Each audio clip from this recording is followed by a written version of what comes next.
What if the duty you're struggling with, the one that fills you with anxiety and dread, is actually a trap? What if the path you think you are obligated to walk is leading you away from your true purpose?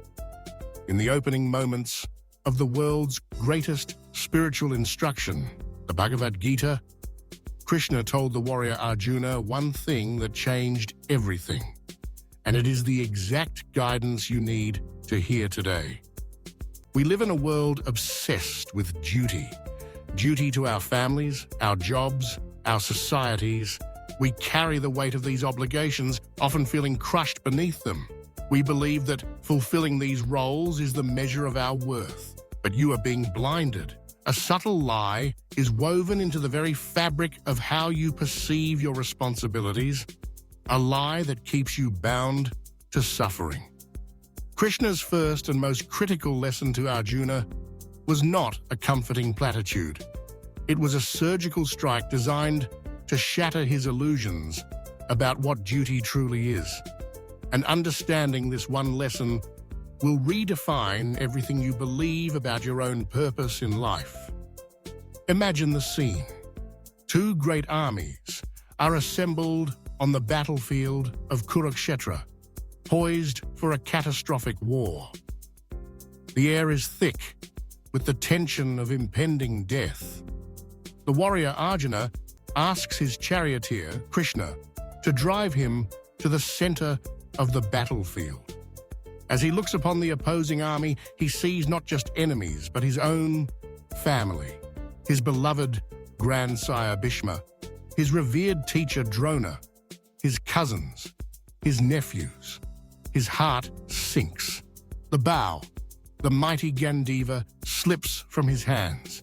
His body trembles and he slumps down in the chariot, overwhelmed with grief and confusion. He tells Krishna, "I will not fight. It is better to live by begging than to enjoy a kingdom stained with the blood of my own kinsmen." This is a great sin. Arjuna is paralyzed by what he believes is his duty as a grandson, as a student, as a family member. He is trapped in a web of personal attachments, and it is this web that he mistakes for righteousness, for dharma. This is the exact trap you fall into every day. Your mind is a battlefield. You are torn between what you think you should do based on your relationships and what your soul knows it must do. You tell yourself, "It's my duty as a parent to worry constantly," or "It's my duty as an employee to sacrifice my well-being for this project," or "It's my duty to maintain this toxic relationship for the sake of the family." You are Arjuna, slumping in your chariot, refusing to fight the real battle because you are attached to the identities of the people standing on the other side. You are mistaking your emotional attachments for your sacred duty. This is the lie. Krishna's response is not what Arjuna expects. He doesn't offer sympathy. He doesn't say, "You're right, this is too hard." Instead, he delivers a sharp, almost shocking rebuke. He says, "From where has this impurity come to you? It is not at all befitting a man who knows the value of life. It does not lead to higher planets, but to infamy. Do not yield to this degrading impotence. It does not become you. Give up such petty weakness of heart and arrive."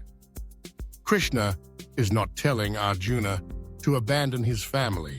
He is telling him to abandon the illusion that his family ties are more important than his ultimate purpose.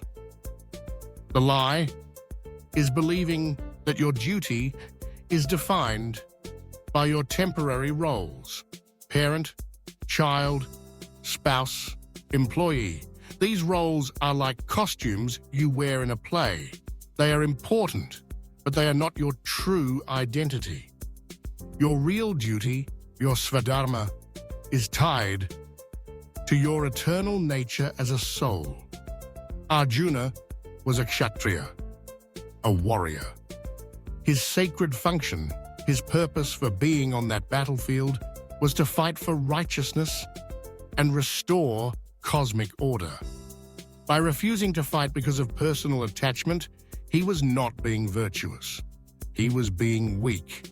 He was abandoning his true dharma for a lesser emotional attachment. You have a svadharma as well, a unique, sacred function that only you can perform. But your attachments are blinding you to it. Your fear of disappointing your parents, your desire for your children's approval, your need for your partner's validation, these are the relatives on the battlefield. You love them, but your attachment to their opinion is preventing you from picking up your own bow and fighting for your own truth. Krishna's guidance is a radical call to reevaluate your priorities. He explains to Arjuna that the soul is eternal. It cannot be killed. Bhishma, Drona, their bodies may perish, but their true selves are indestructible. He is asking Arjuna to act from a platform of spiritual understanding, not bodily designation. He says, you have a right to perform your prescribed duty, but you are not entitled to the fruits of action. Never consider yourself the cause of the results of your activities, and never be attached to not doing your duty. This is the key. Your duty is to act righteously, to fight your unique battle without being attached to the outcome. You must do the right thing because it is the right thing, not because you hope to get a specific result, like the approval or love of others. The moment you act to get a specific result, you are no longer performing your duty. You are engaged in a selfish transaction. The ultimate reveal is this: your true duty is to your soul, not to the temporary roles you play. Your purpose is to act in alignment with your own highest principles, with courage and conviction, regardless of what the relatives in your life might think. This is not a call for cold-hearted detachment. It is a call for a higher form of love, a love that is not based on clinging and fear, but on encouraging everyone, including yourself, to fulfill their highest purpose. To truly love your family is to be an example of someone living in their truth, not someone who shrinks from their own power to keep the peace. The guidance from Krishna is an urgent command to arise. Arise from the slump of confusion. Give up the petty weakness of heart that comes from seeking approval. Pick up the bow of your own conviction. Identify the real battle you are meant to be fighting. It might be starting a business, leaving a toxic situation, speaking your truth, or pursuing a spiritual path that your family doesn't understand. Your battlefield is waiting. Your reluctance to fight, born from a misplaced sense of duty, is the only thing holding you back from your destiny. Your true dharma is calling. Stop letting your attachments write the script for your life. If this wisdom from the Gita resonates with the battles you are facing, follow us for more guidance on how to fight with clarity, purpose, and spiritual strength.